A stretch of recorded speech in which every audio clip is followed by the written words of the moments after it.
Hello, hello, ladies and gentlemen. I hope you are having a great day. If you're watching this, listen to this close to when it came out, it is the week of Christmas 2020. So I hope you are having some great holidays and you have some time with your friends and family. Today, in today's episode, we are going to talk about a subject that very many people actually know about, right? So if you watch this, listen to this to the very end, you are going to be amongst an elite, right? An elite people that actually know a little bit more about Social Security, how it's calculated, and how to be a little more prepared down the road. So today, we are going to cover how, if you retire before your full retirement age, that's your Social Security full retirement age, which is between 65 and 67 for people based on your birthday. If you retire before that age, then the amount that they say you're going to be eligible for on your statement may not be accurate, right? It may be overestimating what you're actually going to get based on their calculations. So let's jump right into this. So the best place to start when you're thinking about Social Security and trying to figure out what you're actually going to get is to go to ssa.gov, the Social Security Administration's website. Make an account. It's easy. It's super easy. You get in, look at your statement, pull one of your statements. Basically what that statement says is, hey, based on your work history up to this point, this is what we estimate your benefit is going to be at your full retirement age. It's on the first page. It's up on the top right corner of the statement. It's going to be right there. It's going to say, hey, at your full retirement age, we estimate this is going to be your benefit every month, $3,000, $2,000, whatever it is, right? That's what it's going to say.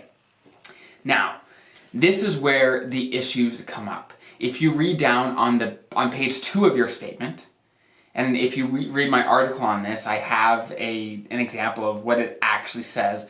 Basically, to come up with that estimate, they are assuming that whatever you made this year and last year, they average that out about, and whatever you made during those years, they assume you're going to continue making that amount until your full retirement age, which is between 65 and 67. 67 for most people that haven't hit it yet. So if you're planning to retire stop working before your full retirement age, then it is probably not going to be that much. Now, let me do a huge clarification. I am not talking about the deduction that happens if you start Social Security early. We all know that if you start Social Security at 62, at 63, 64, anytime before your full retirement age, your Social Security benefits that you're going to be eligible for every month is going to go down. We know that. And if you wait after your full retirement age, you're going to get more benefits. What I'm talking about in this episode is different. It is very, very different. So I just wanted to make sure this is nuanced, right? This is elite. This is something that you definitely want to look out for, but not many people talk about it. Basically, the problem comes down, in a quick summary, is that number that you see on your statement will be overestimated if you don't continue working until your full retirement age. And let me break it down and tell you why this happens. Basically, in a nutshell, Social Security is calculated based on your 35 years of highest earnings throughout your career. Some people end up with 40 years of earnings at the end when they retire. Some people end up with 25. It just depends. It depends on a lot of things. It depends on when you work and if that work paid into Social Security, right? As federal employees, as first federal employees, you do pay into Social Security, okay? Now, what happens is if you stop working before you hit 35 years of earnings history, well, when they do your calculation, they take however many years you worked, and then whatever years you didn't work, up to 35 years, they put zeros. For example, let's say you work 30 years, okay? So you have 30 years of earnings history for Social Security. Well, in the calculation, to calculate your Social Security benefits, they're going to be using 5 zeros because you only had 30 years of earnings history, and they need 35. And so basically those zeros in those 5 years brings down what you're eligible for.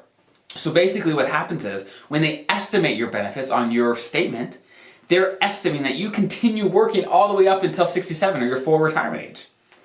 And so let's say you only have 25 years of earnings history, okay, with Social Security, and you retire, let's say, at 57, at your minimum retirement age for your your first pension. Well, then the number that you're actually going to get from Social Security may be dramatically different because that's going to be a lot of zeros put into your calculation. Now, if I'm losing you here, I'm sorry. Check out my article. There's lots of good details in there. Like I said, this is something that a lot of people don't talk about, but it's definitely real. So just to kind of give you an example of what this might do to you, and before I dig into this, I want to be clear that how Social Security is calculated is pretty complicated. There's lots of steps, there's lots of things, and it's going to be very unique based on your situation, your earnings history, when you were born, lots of things, right? It depends on a lot of things. But I'm going to do just a simple example, okay?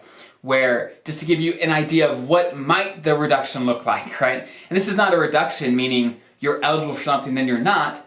It just means you think you're going to be eligible for more and then you actually aren't. So let's dig into an example. Let's say someone only had 30 years of earnings history at age 62. They're 62 years old. They've had 30 years of covered Social Security earnings, okay? And right now, they look at their statement and says, hey, I'm going to get $3,000 every month in retirement. That's what their statement says, okay? But they decide to stop working at 62. So that means in their calculation for Social Security Administration is going to put 5 zeros because they only have 30 years of credible service. Now, assuming if he would have kept working, he would have made about $130,000, right? He was a federal employee making good money at the end of his career. Let's say about that. Well, just based on my rough estimates, based on my calculators, his Social Security is actually going to be about $312 less than he expected. So every year that's going to be about $3,750 less than he expected it to be because he retired without 35 years of earnings history, right? So is that enough to work longer just to get that extra bump? Probably not. But it is worth planning for, just so you know what to expect. So let me give you one more example. Let's take those exact facts that we just talked about. Those exact facts, but let's change one number. Let's say he only had 25 years of credible service, credible earnings history with Social Security, okay? Then his Social Security benefits is actually going to be $5,400 less every year because he had a lot of zeros into his calculation, okay? So it starts to add up depending on your situation. Maybe you're the primary breadwinner, so you have a long earnings history, but maybe your spouse's history is shorter, and so her Social Security benefits are not going to be as large as you think they will, right? There's lots of different ways that this can come into play. Now, let me make one more clarification before I wrap up. I don't want it to be too long. Just, let's say you do have 35 years of earnings history. Let's say you already have it. Working more actually might increase your Social Security benefits. Or stopping early might actually decrease what you think you're going to get, okay? Let me tell you why. Because at the end of your career, you're typically earning more money. And the more money you earn, typically the more effect it has in your Social Security benefits. Obviously, there's caps every year how much is actually paid into Social Security, but as a general rule, the more you make, the more your Social Security benefits are going to increase because of it. So I just wanted to mention that as well. It's not just, oh, I got 35 years of earnings history, Social Security is not going to change after that. Well, it might. It'll adjust over time. And if the law changes, well, everything might change, right?